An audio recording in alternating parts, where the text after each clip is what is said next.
Ħanibda bistqarrija li forsi llum ħafna nies huma xettiċi dwarha. Meta wieħed iqis kollox, jien jidhirli li l-Istat Malti għandu governanza bej wieħed u ieħor tajba, fis-sens li tipprovdi servizzi essenzjali lil maġġoranza kbira tan-nies, għaw ċertu ordni fil-pajjiż, u għalkemm hemm kompetizzjoni qawwija akkanita ħafna politika, imma d-demokrazija bej wieħed u ieħor mhux biss tiffunzjona imma wkoll għadha qed tiżviluppa. Hemm forzi ġodda li qegħdin jaħdmu fil-pajjiż, però hemm problemi ta' governanza. Waħda minnhom hija li kollox juri u mhux qed nitkellem issa fuq l-iskandli li nisimgħu bihom fil-aħbarijiet. Imma l-istħarriġ ta' ġurnalisti, l-istħarriġ ta' istituzzjonijiet tal-istat stess li juri li hemm problemi ta' performance f'ċerti oqsma tal-istat, inkluż oqsma li huma fundamentali. Per eżempju għal buon ordni għall-istat tad dritt. Minħabba fekk l-istat tad dritt qiegħed jitnaqqar. The rule of law qiegħed jitnaqqar. Jekk trid nispjega x'inhi rule of law. Jekk jogħġbok. Ħanaddi għal problemi l-oħrajn, imbagħad nistgħu nduru. Ħanħu nota? Okay, mela. Hemm ukoll problema li qiegħda tikber ta' dik li bl-Ingliż insejħula grand corruption. Mela. Grand corruption ġejja mill-fatt li l-istat għalkemm jagħtem biex jiffaċilita l-ħajja ekonomika u soċjali, imma jagħmel dan billi jagħti patronage, jagħti kuntratti, impigi għal servizzi, eċetera. Illum il-ġurnata uħud mill-kuntratti huma ta' portata enormi, qed nitkellmu fuq kuntratti li jiswew mijiet ta' miljuni ta' euro, mhux kuntratt ta' 50,000 jew 100,000 sewwa. F'kull pajjiż procurement dan loti ta' kuntratti għal servizzi u xejdunhom goods huma dejjem problematiċi. Jistgħu jsiru żbalji kbar ta' pjanifikazzjoni, difetti fil-kuntratti, jista' jkun hemm korruzzjoni, eċetera. U fil-qasam ta' procurement jidher li hemm problemi serji. Żgħar u kbar. Dik hija t-tieni sfida ta' governanza, it-tielet waħda hija li l-għażliet li jsiru mill-gvern, ġifieri policy making, mhuwiex parteċipattiv. L-eżekuttiv jiddeċiedi, forsi jiftiem ma' xi lobby partikolari u l-lobbying qiegħed jiżdied f'Malta u tittieħed deċiżjoni. Mbagħad naturalment ikun hemm reazzjoni. Aħna ma konniex ikkonsultati, dina lilna se teffettwana. Ħażin. M'għandunajniex li se jkun hemm daw il-konsegwenzi.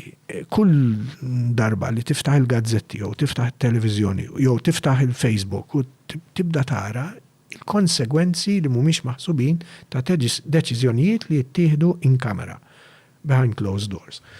Dik hija elementi ieħor ta' problemi ta' governanza li għandna. U l-aħħar problema hija il-partiġjanizmu li kultant huwa eżaġerat u jkollu effetti li għandhom konsegwenzi serji għall-integrità tal-istituzzjonijiet. Iż-żewġ partiti l-kbar meta jieħdu f'idejhom it-tmexxija tal-gvern iridu jikkolonizzaw l-istituzzjonijiet tal-istat bin-nies li għandhom fiduċja fihom. Mhux neċessarjament għaliex huma nies kompetenti jew nies ta' integrità, imma għax daw huma parti mill-familja, mit-tribu tagħna. Tajjeb, dan ħadimli fil-kampanja elettorali, liħor tani pariri legali, eccetera, eccetera. Allura ssib li l-bordijiet tal-gvern, ħatriet f'karigi pubbliċi, eccetera, jingħataw pjuttost fuq kriterji ta' natura partiġjana aktar milli kriterji ta' mertu tekniku. U dik hija sfida. Fl-assiem meta tqishom kollha flimkien dawn l-elementi qegħdin inaqru l-effettività tal-istat u kultant foqsma li huma vitali kemm għall-ħajja soċjali kif ukoll għall-ħajja kummerċjali. U għawek nerġa' niġi lura għall-istat tad dritt, the rule of law. L-istat tad dritt huwa stat, mhux fejn għandek ħafna liġijiet kif ħafna drabi naħsbu. L-ewwel reazzjoni meta jkun hemm xi ħaġa hija għax diġà qegħdin nirresqu jew nabbozzaw abbozz ta' liġi biex dil ħaġa nirrimedjawha. Forsi tgħaddi l-liġi u mbagħad l-ebda effett ma tara. L-affarijiet hekk kienu hekk baqgħu għalkemm għaddiet il-liġi. Dak mhux l-istat tad dritt. L-istat tad dritt huwa stat fejn il-liġi mhux biss hija tajba fiha nnifisha għax infassla bir-reqqa biħsieb, eċetera, imma għandha ċerta awtonomija mill-imbottatura ta' forzi politiċi, interessi privati, eccetera. Meta jiġi, allura għandha ċerta stabilità. In-nies jafu x'inhi bejn wieħed u ieħor, x'huma l-obbligi u d-drittijiet li għandhom taħt il-liġi u hemm mekkaniżmi biex dik il-liġi tkun infurzata b'ġustizzja, mhux arbitrarjament. Sewwa mela jekk għandna qed nivvinta każ sewwa, imma affarijiet li jiġru ta' spiss pajjiżna, mela kien hemm sensiera ta' inċidenti. U f'kull każ kellek jew element ta' xorb jew inċidenti ta' traffiku qed ngħid. Jew elementi ta' xorb jew inkella elementi ta' droga. Mela għaddejna liġi biex ikun hemm il-breathalyzers. Għamlu ġimma l-pulizija faqgħu it-toro, waqfu l-karozzi biex jagħmlu l-breathalyzer, għaddi dik il-ġimma u sparixxew il-breathalyzers. U malajr jarġaw il-problemi jarġaw jitfaċċaw.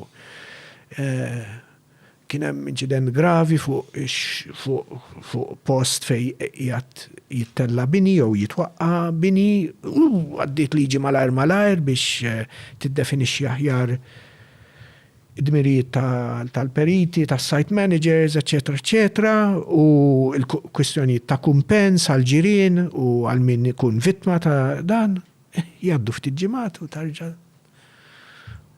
Għandik eżempju ċar. Hija problema ta' enforcement imma nifmek sew. Mhux biss enforcement, hija wkoll kwistjoni ta' kif is-sistema politika tirreaġixxi għal problemi li mhumiex biss inċident darba imma sistematiċi li dawn hemm pattern tara dejjem għaddej. Nuqqas ta' reflessività jisajt. Antik eżempju prattiku li għaddejt minnu jien xi snin ilu. Mela jien noqgħod fit-triq fis-swieqi fejn kull sena dit-triq u oħrajn madwara ikunu dikjarati bħala zona turistika. Mela ma jistax isir twaqqih ta' bini u tħaffir matul dawk ix-xhur jew il-ġimgħat. L-ewwel mill-ewwel ngħid, għaliex zona turistika biss? Jien ċittadin mhux aqwa minn turist, għaliex ma inżommu ċerta ordni minħabba turisti u mhux minħabba. Hemm diġà element ta' diskriminazzjoni gravissimu. Waħda. It-tieni, kif l-għada, dal-każ li qed ngħidlek, l-għada li ħareġ l-avviż dar faċċata tiegħi titwaqqa u beda tħaffir, storbju, tħaħen, ħmieġ, trakkijiet, jimblukawlek il-garaġijiet, eċetera, eċetera. U għaddin minn is-sens sapportija, għax il-biraħ b'ħafna pubbliċità ħarġet din il-lista tat-toroq. U ċempilt dak iż-żmien il-Building Regulation Office. U tibda tinduna li mawx serjetà fil-ħaġa, mela qed nirrapporta li qed isir twaqqif dit-triq, eċetera. Imma tini d-dettalji tal-indirizz, eccetera. Ruħi, il-bini għadu kem twaqqa, ma nafx il-numru sparixxa, l-isem tad-dar sparixxa. Tina il-PA number, ħriġt l-avviż ta' PA ilu l-isparixxa, imma ikkalkulajt li aktarx dan il-numru ekkien. Ġajt ċempilt. Iva, Kif id-deduċejta di mor fuq is-sit tal-PA? Le, mort nara. Il-numru tal-bib tad-dar mhux il-PA number fim korrekt, skuża. Il-numru tal-bib tad-dar din number X, l-oħra Y mela in between kien hemm dan numru.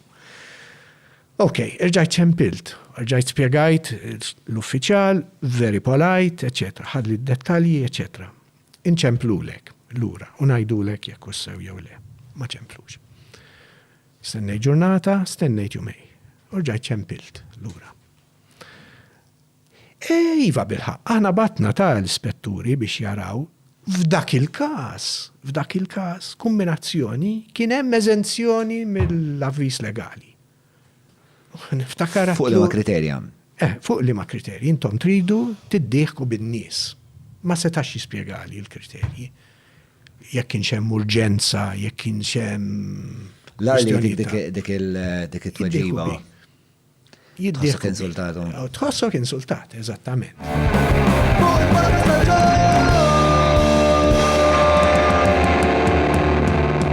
Mela, tlaqna?